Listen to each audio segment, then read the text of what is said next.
Good morning, student. Now, in the last class, we have started about the blood. We have started about the structure of heart. So, structure of heart आपने देख लिया, उसमें कौन कौन से part होते हैं, कैसे प्रोसेस ऑफ पंपिंग होती है, किस तरीके से फिल्ट्रेशन के लिए लंग्स तक जाता है और कैसे पंपिंग की प्रोसेस होती है, यही आपके सिलेबस में। इसको जो है तो हम अब डिस्कस करते हैं। हमने आपको बताया था कि डायग्राम कैसे बनाना है। होप कि आप सब लोगों ने प्रैक्टिस किया होगा कल, और प्रैक्टिस कर लिया होगा तो आपको बनने भी लगा होगा। नहीं याद रहा हो तो एक बार और देख लेते हैं। तो इस तरीके का हमने डायग्राम बनाया था। यहां से जो ये दो जाते हैं, ये एक्चुअली में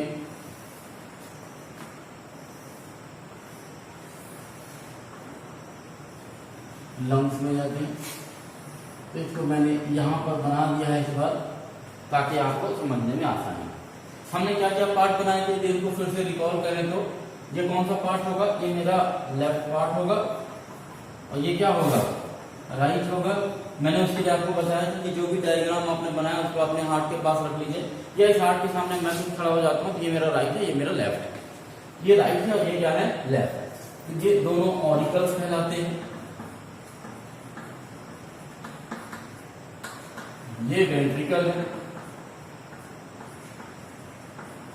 तो चूंकि ये दोनों वेंट्रिकल है, दोनों ऑरिकल है, तो ये हो जाएगा right auricle, right ventricle, left auricle, left ventricle. I think इसमें कोई प्रॉब्लम नहीं। मैंने कहा यहां से एक आप जब भी कभी एक्सप्लेनेशन करना शुरू करें तो इसी पोर्शन से शुरू करें। यहां हमने कहा एक स्ट्रक्चर है या एक पाइप लाइक स्ट्रक्चर है, या एक पाइप है जिसके थ्रू ब्लड यहाँ पे और होता है या आके गिरता है। इस स्ट्रक्चर को हम कहते हैं वेना कवा। वेना कवा। अब ये ऊपर की तरफ से जो आता है इसको बोलते हैं सुपीरियर वेना कवा, और जो नीचे की तरफ से ब्लड इकट्ठा करके लेकर आता है उसको हम कहते हैं इंफीरियर वेना कवा। तो ये हो गया आपका सुपीरियर और ये हो गया क्या, इंफीरियर वेना कवा। Is it okay? तो इंफीरियर वेना कवा ऊपर से आया। ऊपर से मतलब सिर का जितना भी और हाथों के जितना भी ब्लड है वो डीऑक्सीजनेटेड ब्लड। अच्छा, वेना कवा क्या करता है, जो ब्लड यहां लाकर देता है, इसके अंदर जो ब्लड आकर यहां गिरेगा, ये पूरा का पूरा ब्लड कैसा है, डीऑक्सीजनेटेड। कैसा है, डीऑक्सीजनेटेड ब्लड। डीऑक्सीजनेटेड ब्लड का मतलब मैंने एक बार पहले भी कहा होगा, जब भी किसी शब्द के आगे डी वर्ड लग जाए, इसका मतलब समझ जाइए कि वो जो आगे उसके जो वर्ड आने वाला है उसकी क्या है, डिफिशियंसी है। डी का मतलब डिफिशियंसी, और यहाँ ऑक्सीजनेटेड मतलब ऑक्सीजन, ऐसा ब्लड। और उसके आगे पे क्या लिखा है, ब्लड। इसका मतलब है ब्लड में ऑक्सीजन की क्या है, डिफिशियंसी है, इसलिए उसको कहा जाता है डी ऑक्सीजनेटेड ब्लड। तो वेना कवा के थ्रू जो ब्लड यहाँ पोर होता है राइट ऑरिकल में, ये कैसा होता है, डीऑक्सीजनेटेड ब्लड होता है, या ऐसा ब्लड होता है जिसमें ऑक्सीजन की कमी होती है। ऐसा नहीं कि ब्लड में ऑक्सीजन नहीं होता, बट ऑक्सीजन की कमी होती है, तो वो हमारे शरीर के लिए यूजफुल नहीं है, ऐसा समझ लीजिए। ये जो ब्लड यहाँ आया, पूरे शरीर का डीऑक्सीजनेटेड ब्लड, जो ऑक्सीजन था उसमें से ऑलरेडी हमारे बॉडी की डिफरेंट सेल्स ने ले लिया, तो यहाँ जो ब्लड आया, ये ब्लड यहाँ से यहाँ नीचे की तरफ आता है। ठीक, मैंने ये भी आपको पिछली क्लास में बताया था कि यहाँ पर और यहाँ पर दोनों जगह वॉल्व मौजूद होते हैं, ट्राइकस्पिड और बाइकस्पिड, दो तरीके के वॉल्व होते हैं। यहाँ पर ट्राइकस्पिड होता है, यहाँ पर कैसा होता है, बाइकस्पिड वॉल्व होता है। क्योंकि यहाँ पर ये ट्राइकस्पिड एक वॉल्व लगा होता है, तो वो क्या करता है, ब्लड को आसानी से नीचे आने नहीं देता। पर जब राइट ऑरिकल में कॉन्ट्रैक्शन, आपको ये पता है कि हार्ट में कॉन्ट्रैक्शन और रिलैक्सेशन होता है। कॉन्ट्रैक्शन को सिस्टोल कहते हैं, रिलैक्सेशन को डायस्टोल कहते हैं। आप ऐसा समझ लीजिए, सिस्टोल ये कहलाता है कॉन्ट्रैक्शन, और डायस्टोल ये कहलाता है रिलैक्सेशन। मैं ये कैसे ब्लड फ्लो होता है, इसके बाद बहुत थोड़े शब्दों में कैसे हार्ट पंप होता है उसके बारे में भी बात करते हैं। तो राइट ऑरिकल से ब्लड कहाँ आएगा, राइट वेंट्रिकल में, लेकिन यहाँ पर वॉल्व लगा हुआ है। ये कब आएगा, जब इस राइट ऑरिकल में कॉन्ट्रैक्शन होगा। जब ये सिकुड़ेगा, संकुचित होगा, तो यहाँ का ब्लड कहाँ आएगा, राइट वेंट्रिकल में आएगा। ठीक, अब आप कहेंगे साहब ये वॉल्व लगा हुआ है तो कैसे आएगा? दरअसल वॉल्व कुछ इस तरीके का होता है, आप समझिए, ये जैसे में लगा हुआ, ये एक हो गया, ये दो हो गया, ये पूरा, ये मान लीजिए पूरा एरिया क्या है, राइट ऑरिकल, क्या है ये, राइट ऑरिकल, ये दो लगा है, और एक तीसरा ऐसे लगा हुआ होता है। तो जब यहाँ प्रेशर पड़ता है तो ये इसमें धक्का पड़ता है, ये जैसे दरवाजा खुलता है ना, वैसे ये वाला पोर्शन ओपन हो जाता है और ब्लड आगे वाले चैम्बर में चला जाता है, यानी कि यहाँ चला आता है। आ रही बात समझ? अब आप याद रखिएगा, दरवाजा दोनों साइड ओपन नहीं होता, दरवाजा किस साइड ओपन होता है, केवल एक साइड में ओपन होता है। आप अपने घर के दरवाजे को एक ही तरफ धक्का मारकर खोल सकते हैं, आप चाहो कि दूसरी तरफ भी खोल लो तो वो पॉसिबल नहीं है, फिर ऐसा करेंगे तो फिर वो बंद ही नहीं होगा, तो दरवाजा एक ही तरफ खुलता है। तो यहाँ पर जब प्रेशर होता है तो ये वॉल्व ओपन होता है, पूरा का पूरा ब्लड कहाँ जाता है, राइट वेंट्रिकल में आ जाता है। आपको बता दूं कि चारों के चारों चैम्बर में कॉन्ट्रैक्शन होता है, फिर क्या होगा, राइट वेंट्रिकल में भी कॉन्ट्रैक्शन होगा, राइट ऑरिकल के बाद किसमें कॉन्ट्रैक्शन होगा, राइट वेंट्रिकल में कॉन्ट्रैक्शन होगा। जब राइट वेंट्रिकल में कॉन्ट्रैक्शन होगा तो क्या होगा, ब्लड फिर से जाने की कोशिश करेगा, जहां उसको जगह मिलेगी वहां जाने की कोशिश करेगा। चूंकि राइट ऑरिकल ऑलरेडी खाली है तो यहीं जाने की कोशिश करेगा, लेकिन जैसे ही यहां जाने की कोशिश करेगा, ये वॉल्व क्या हो चुका होगा, बंद हो चुका। अब थोड़ा सा एक एग्जांपल के तौर पर समझिए, जैसे ये देखिए, ये अब मान लीजिए कि ये वॉल्व ऐसा था, यहाँ पर पहले ये ऑरिकल वाला पोर्शन है, तो जब प्रेशर पड़ा तो यहाँ से खुल गया, तो यहाँ से ब्लड ऐसे नीचे चला गया। लेकिन जब यहाँ से ब्लड आएगा तो ये क्या होगा, इसके साथ ऐसे चिपक जाएगा या इस तरीके से बंद हो जाएगा। तो यहाँ पर राइट वेंट्रिकल में जब प्रेशर होता है तो ब्लड राइट ऑरिकल में नहीं जा पाता। आने मेरी बात समझ? दरअसल क्यों, क्योंकि ये वॉल्व उसको क्लोज कर देता है, तो ऊपर जाने को मिलता नहीं, लेकिन कॉन्ट्रैक्शन हुआ है। अब आप कहीं ना कहीं तो जाना है ब्लड को, ऐसा तो है नहीं कि गुब्बारा है कि आपने गुब्बारा एक बार भर लिया, उसको पिचकाने की कोशिश की तो हवा इधर से उधर चली गई, उस तरफ ज्यादा फूल गया, वैसा तो हो नहीं सकता।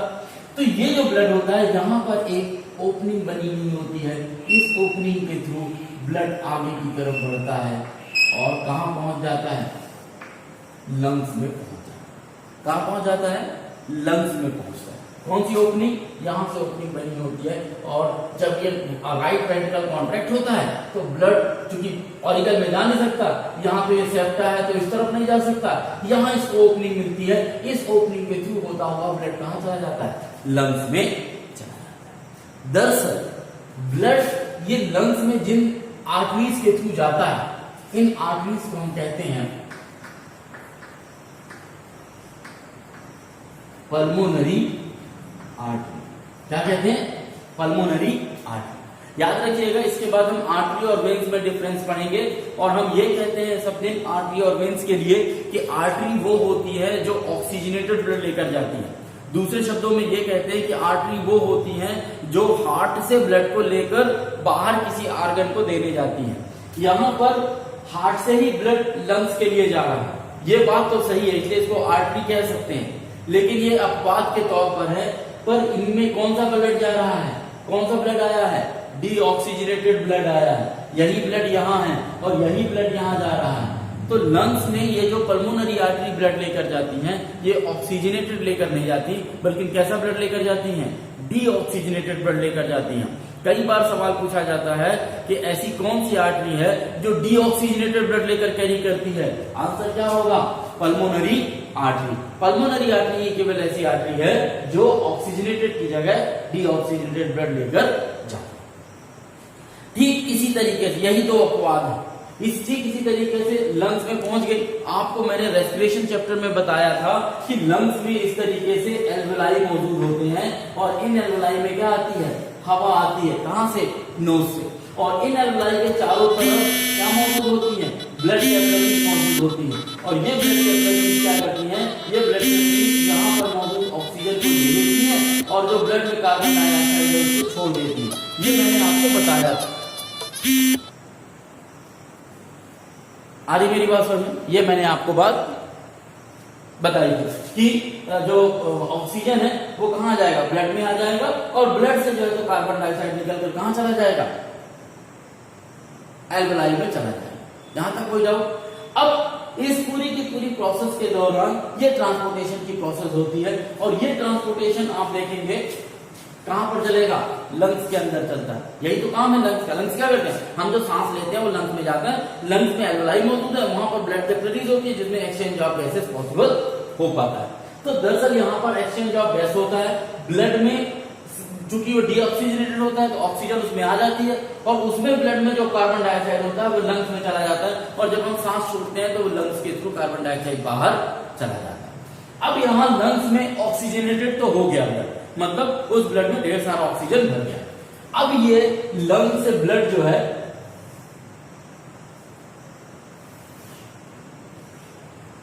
इस वाले लंग से भी और इस वाले लंग से भी, मैं एक्चुअली में अभी बता पाना उस तरीके से पॉसिबल नहीं है क्योंकि 2 डायमेंशनल स्ट्रक्चर है। तो दोनों लंग से जो ब्लड है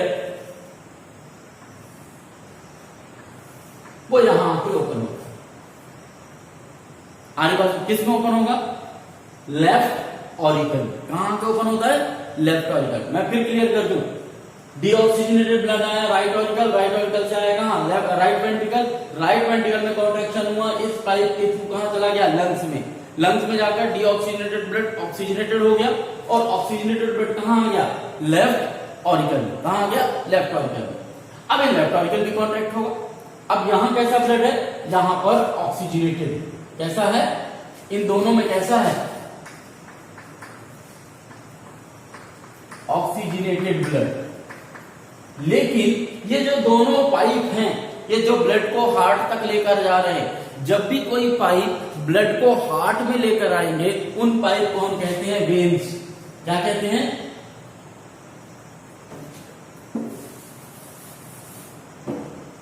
इन पाइप को हम कहेंगे वेन और जो लेकर जा रहे हैं उनको क्या कहेंगे? आर्टरी। हालांकि ये वेन है लेकिन ये कैसा ब्लड लेकर आ रही है? Oxygenated blood. कैसा ब्लड लेकर आ रही है? Oxygenated blood. इनको बोलते हैं पल्मोनरी वेन्स। तो याद रखिएगा, पल्मोनरी वेन इकलौती ऐसी वेन है जो ऑक्सीजनेटेड ब्लड कैरी करती है और पल्मोनरी आर्टरी इकलौती ऐसी आर्टरीज हैं जो डीऑक्सीजनेटेड ब्लड कैरी करती हैं। तो ये कई बार एक्सेप्शन पे क्वेश्चन पूछा जाता है। इसके अलावा जहां कहीं भी आपको वेन मिले वो हर जगह वेन क्या करेगी? ऑक्सीजनेटेड वेन जो है वो डीऑक्सीजनेटेड ब्लड कैरी करेगी और आर्टरी जहां कहीं भी होंगी वो ऑक्सीजनेटेड ब्लड कैरी करेंगी। मतलब वेन्स में डीऑक्सीजनेटेड ब्लड और आर्टरीज में ऑक्सीजनेटेड ब्लड नॉर्मली मूव होता है इन दो जगहों का छोड़कर ना। ये पल्मोनरी वेन से ब्लड कहां आ गया? लेफ्ट ऑरिकल में आ गया। अब लेफ्ट ऑरिकल जब कॉन्ट्रैक्ट होगा तो ब्लड कहां जाएगा? Left ventricle. क्लियर? अच्छा, यहां पे भी क्या बना है? बाइकप्सिक वॉल बना हुआ है। अब जब लेफ्ट वेंट्रिकल कॉन्ट्रैक्ट होगा ये बाइकप्सिक वॉल फिर से क्लोज हो जाएगा, ब्लड ऊपर लेफ्ट ऑरिकल में नहीं जा पाएगा।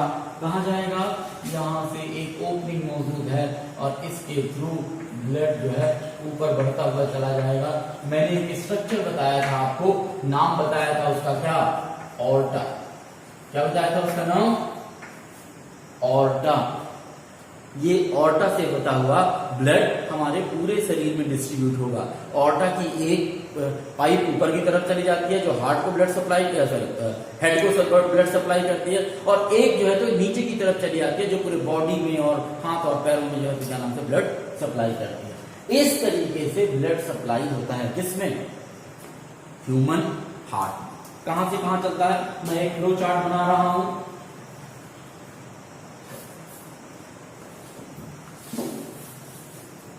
ध्यान दीजिएगा, समझ में आ जाएगा।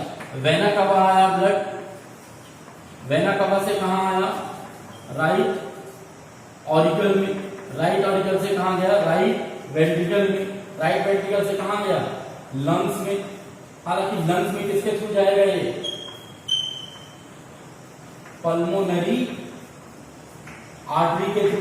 पल्मोनरी आर्टरी के थ्रू कहां गया? लंग्स में। फिर लंग्स से कहां गया? पल्मोनरी वेन में। फिर पल्मोनरी वेन से कहां गया? लेफ्ट ऑरिकल में। लेफ्ट ऑरिकल से लेफ्ट वेंट्रिकल में। लेफ्ट वेंट्रिकल से कहां गया? ऑर्टा में। और ऑर्टा से कहां डिस्ट्रीब्यूट हुआ?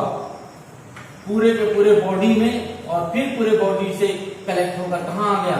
Vena cava. तो ये इस तरीके से सर्कुलर फॉर्म में चलता है।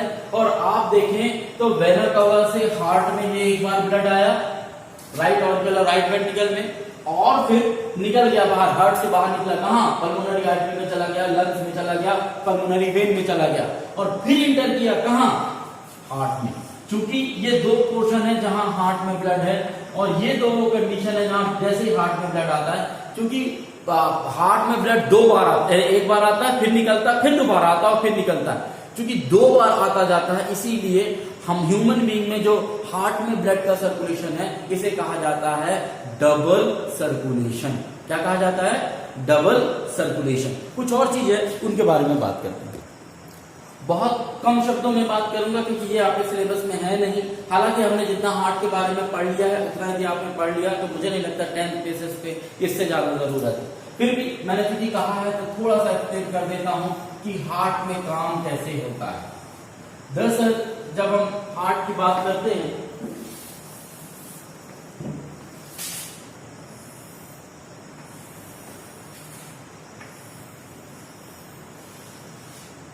आप भी थोड़ा सा 4-6 बार कोशिश करेंगे तो आप अच्छे से डायग्राम बना पाएंगे, शायद मुझसे भी बेहतर।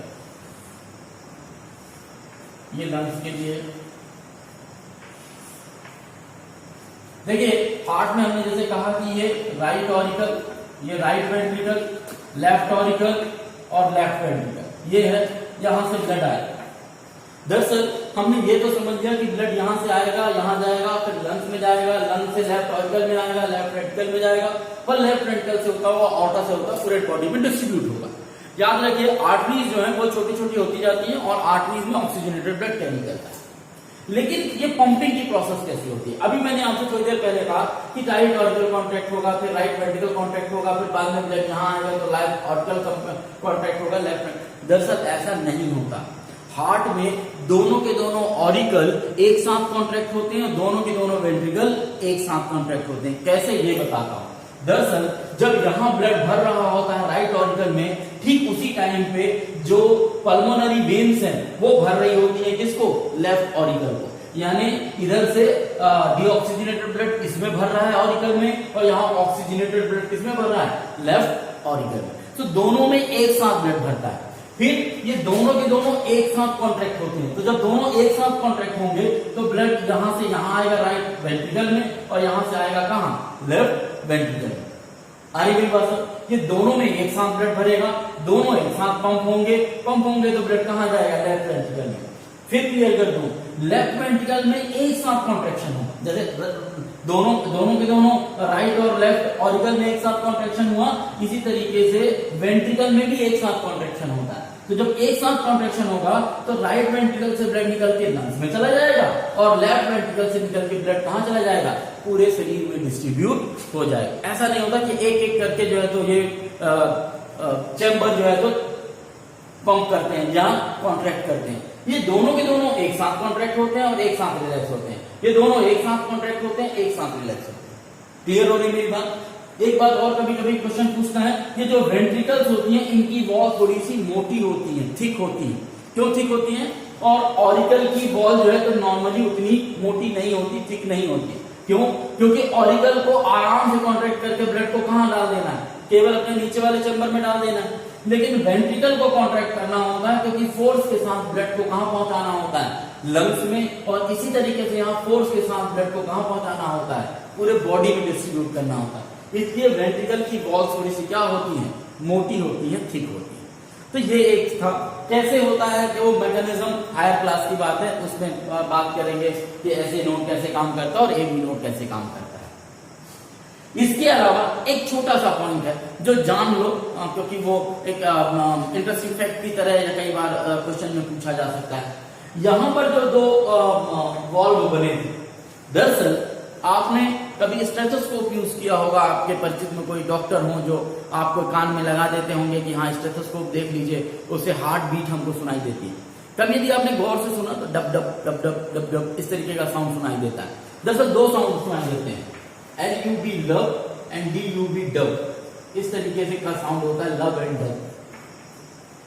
बात आती है कि love and dub sound create कहां से होता है। जैसे मैंने कहा, ये दोनों के दोनों एक साथ कॉन्ट्रैक्ट होते हैं तो ब्लड कहां जाता है, नीचे आ जाता है। और ये वेंट्रिकल दोनों एक साथ जब कांटेक्ट होंगे तो ब्लड ना तो राइट ऑरिकल में जा पाएगा, ना यहाँ से ऊपर लेफ्ट ऑरिकल में जा पाएगा। क्यों नहीं जा पाएगा? क्योंकि दोनों जगह क्या मौजूद है? वॉल्व। और जब ये प्रेशर पड़ता है वॉल्व के ऊपर तो वॉल्व तेजी से बंद होते हैं। जब बंद होते हैं ये वॉल्व, कौन से? ट्राइकस्पिड और बाइकस्पिड, ट्राइकस्पिड और बाइकस्पिड। जब ये दोनों वॉल्व बंद होते हैं तो एक साउंड सुनाई देता है जिसको हम कहते हैं कौन सा साउंड? लब साउंड, LUB, लब साउंड। Is it clear? इसी तरीके से स्टेथोस्कोप के साथ जो दूसरा साउंड सुनाई देता है वो साउंड सुनाई देता है और दो जगह और दो वॉल्व मौजूद होते हैं, वो मैंने आपको जानबूझ के नहीं बताए थे, अभी बता देता हूं, समझ में आ जाए। दो वाल्व कहां मौजूद होते हैं? दो वाल्व मौजूद होते हैं यहां पर और यहां पर। मतलब ये जो राइट वेंट्रिकल से ब्लड जब लंग्स की तरफ जाता है तो ब्लड लंग्स में चला जाए, लौट के ना आए, उसके लिए यहां पर एक वॉल्व मौजूद होता है। और लेफ्ट वेंट्रिकल से ब्लड जब पूरे शरीर में डिस्ट्रीब्यूट होने के लिए जाता है तो ऑर्टा के पहले यहां पर भी एक वॉल्व मौजूद होता है। दरअसल पहला जैसा ही ये कॉन्ट्रैक्शन हुआ तो ये दोनों वॉल्व बंद होते हैं ताकि ब्लड कहां जाए? इनसे जो है तो लंग्स और ऑर्टा की तरफ चला जाए। तो पहला साउंड सुनाई देता है। और जब ब्लड बैकफ्लो होता है तब ये दोनों वॉल्व क्लोज होते हैं, जिनको हम सेमिलुनर वॉल्व कहते हैं। और इन वॉल्व के क्लोज होने से एक दूसरा साउंड सुनाई देता है जिसे हम कहते हैं डब साउंड। खैर, इतना ही जानिए, इससे ज्यादा जानने की जरूरत नहीं है। क्वेश्चन आता है आपको हार्ट का डायग्राम, हार्ट की नेमिंग करना और ब्लड कहां से कैसे फ्लो होता है, ये आपको जानना बहुत जरूरी है। यदि आपने उतना पढ़ लिया, उस फ्लो चार्ट को याद रखा तो आप आसानी से ब्लड फ्लो बना पाएंगे। यदि आपने पहले वीडियो में और इस वीडियो में दोनों में हार्ट का डायग्राम देख लिया कि कैसे बनाते हैं, प्रैक्टिस कर ली, तो इस कठिन डायग्राम को भी बनाने की जरूरत नहीं, वो सिंपलेस्ट डायग्राम के थ्रू आप अपना काम चला सकते हैं। अब बात करते हैं एक बड़ा इंपॉर्टेंट कॉन्सेप्ट की, जो है डबल सर्कुलेशन। वो कैसे हो? जहां तक नहीं बात ह्यूमन की, तो इसमें डबल सर्कुलेशन पाया जाता है। तुम्हारे बुक में डायग्राम बना है, मैंने ये हार्ट बनाया है। हार्ट से मैंने जो ये लंग्स के लिए मैंने दो निकालता था, अब एक ही निकाल के डायरेक्ट लंग्स में पहुंचा दिए और लंग्स से डायरेक्टली कहां ला दिया है? लेफ्ट ऑरिकल में ला दिया है। और उसके बाद यहां से जो निकलेगा वेंट्रिकल ऑरोटा के लिए, ऑरोटा से सीधे मैंने डिस्ट्रीब्यूट करा है पूरे बॉडी में, और फिर जो डिस्ट्रीब्यूट होने के बाद वेना कवा के थ्रू हार्ट में आ गया। तो डायग्राम ऐसा कुछ मैंने खास नहीं है, जो तुम्हारी बुक में है वही डायग्राम है। और एक बार यदि हार्ट का डायग्राम बन गया तो ये तो फिर बन जाए। देखिए, डबल सर्कुलेशन का मतलब क्या है? पहली बात तो आप ये समझ जाइए कि जैसे जैसे डेवलपमेंट हुआ वैसे वैसे चीजें बदलती गई। जैसे हार्ट पहले कितने चेंबर था? 2 चेंबर। किसमें मिलता है 2 chambered heart? Answer is fishes. जब आप 9th क्लास में आपने पढ़ा था इनवर्टिब्रेट और वर्टिब्रेट, तो जब आप वर्टिब्रेट पढ़ रहे थे तो वर्टिब्रेट की एक खासियत कही गई थी कि वर्टिब्रेट से जितने भी वर्टिब्रेट होंगे उन सब में हार्ट पाया जाएगा, यानी कि पाई जाएगी जो ब्लड को पंप करेगी पूरे शरीर में। तो यदि हम याद करें, रिकॉल करें, तो हमको कौन कौन सी चीजें मिली थी? एक तो मिला था फिश, या यूं कहिए कि मछलियां, जिनकी हम बात करते थे फिशेस। फिर उसके बाद दूसरा क्या? 5 फाइलम थे, फिशेस, देन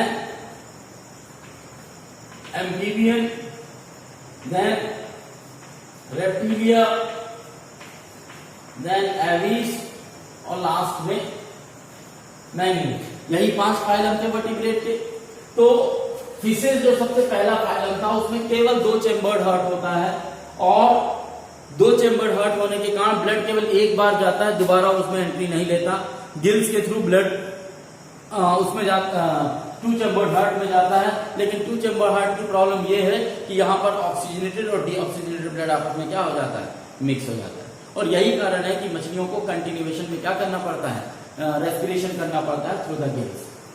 फिर थोड़ा सा इनमें मॉडिफिकेशन हुआ, लगा मछलियों को कि यार ये 2 चेंबर्ड में काम नहीं बनेगा, तो इनके कितने हुए? 3 चेंबर्ड हार्ट हुए। अब 3 चेंबर्ड हार्ट में जो मिलता है आपको वो एम्फीबियन में भी मिलता है और रेप्टिलियन में भी मिलता है। 3 चेंबर्ड हार्ट किसमें मिलता है? एम्फीबियन और रेप्टिलियन में आपको 3 चेंबर्ड हार्ट मिलेगा। बस रेप्टिलिया का केवल एक एक्सेप्शन है, आपको यदि याद हो, क्रोकोडाइल। क्रोकोडाइल में 3 चेंबर्ड नहीं है, इसके पास कितने चेंबर्ड है? 4 चेंबर्ड। और ये जो दोनों फाइलम है एवीज और मेमीन, इनमें कितने चेम्बर्ड हार्ट है? 4 चेम्बर्ड हार्ट। और 4 चेम्बर्ड हार्ट की सबसे बड़ी खासियत ये है कि यहां पर ब्लड डबल सर्कुलेशन करता है। डबल सर्कुलेशन मीन्स ब्लड 2 बार आता है, पहली चीज। दूसरी चीज ऑक्सीजनेटेड ब्लड और डीऑक्सीजनेटेड ब्लड ये आपस में मिक्स नहीं है, नो मिक्सिंग, इसलिए इस ब्लड की इफिशिएंसी खूब ज्यादा रहती है, ये मिक्स नहीं होता। तो यदि आप इवोल्यूशन भी देखें तो फिशेस में 2 चेम्बर्ड हार्ट, एम्फीबियन और रेप्टिलियन में 3 चेम्बर्ड हार्ट, रेप्टिलियन में केवल क्रोकोडाइल जिसके पास 4 चेम्बर्ड हार्ट होता है। बाकी एवीज और मेमेल के पास कितना चेम्बर्ड हार्ट पाया जाता है? 4 चेम्बर्ड, क्योंकि इनको ये ऑक्सीजन की बड़ी इफिशियंसी होती है, ऑक्सीजन के बिना काम नहीं कर सकते। और वो 4 चेम्बर्ड का फायदा क्या है? पहला तो कि ऑक्सीजनेटेड और डीऑक्सीजनेटेड ब्लड आपस में क्या नहीं होता, मिक्स नहीं होता, पहली चीज। दूसरा, डबल सर्कुलेशन देखने को मिलता है, ऑक्सीजन ज्यादा मात्रा में मिलती है, ये एक है। अब यहां जो डबल सर्कुलेशन ह्यूमन में चलता है वो 2 भागों में डिवाइडेड है। कौन कौन सा?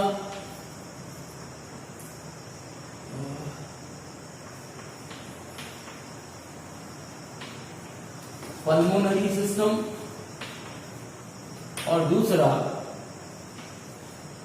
सिस्टेमिक सर्कुलेशन कहिए तो ज्यादा बेहतर होगा, और इसको भी सर्कुलेशन ही लिख देता हूं। मतलब ब्लड पल्मोनरी मतलब लंग्स में जाने को कहते हैं पल्मोनरी सर्कुलेशन, और सिस्टेमिक सर्कुलेशन का मतलब होता है पूरे बॉडी में डिस्ट्रीब्यूट हो रहा है।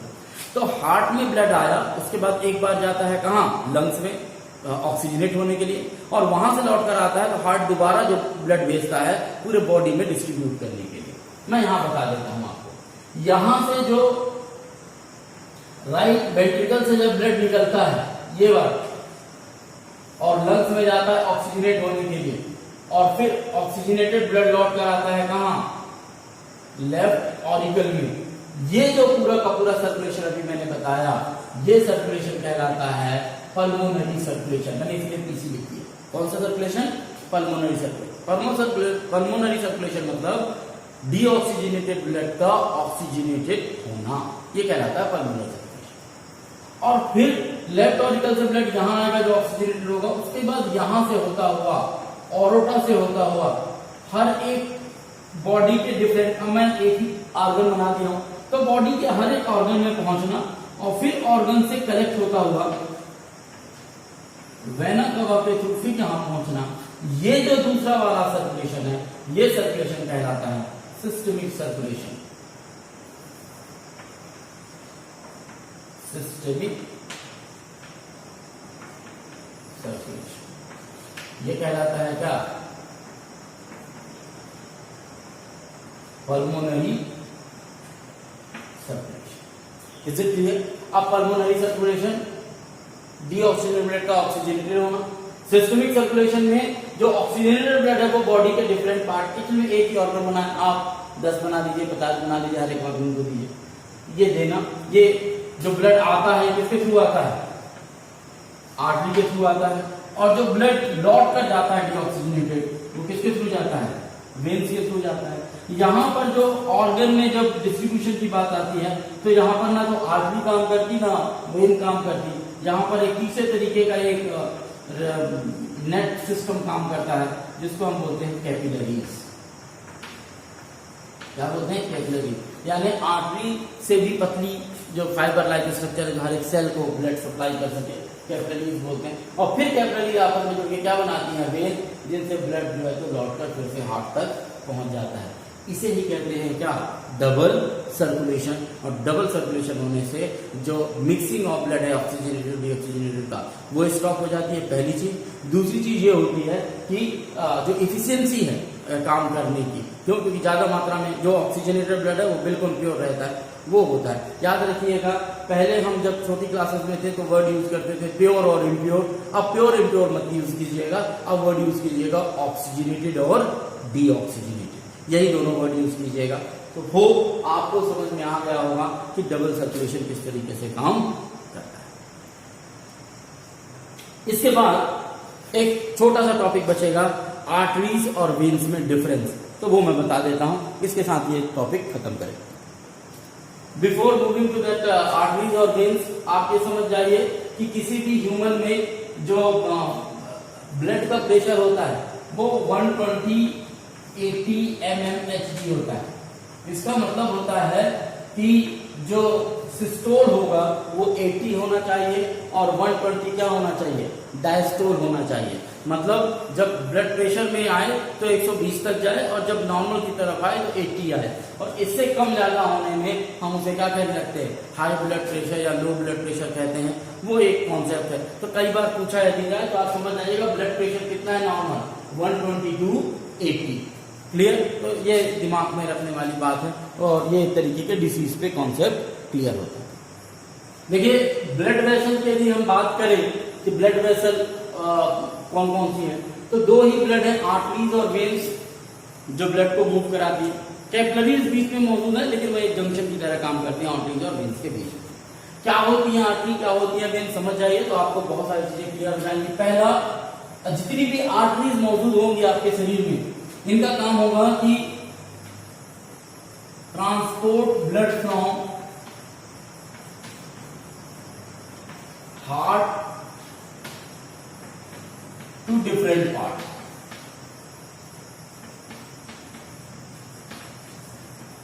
मतलब हार्ट से ब्लड को लेकर शरीर के डिफरेंट पार्ट में सर्कुलेट करने का काम कौन करती है, आर्टरी। जबकि वेन की यदि मैं बात करूं तो ये क्या करता है, कलेक्ट ब्लड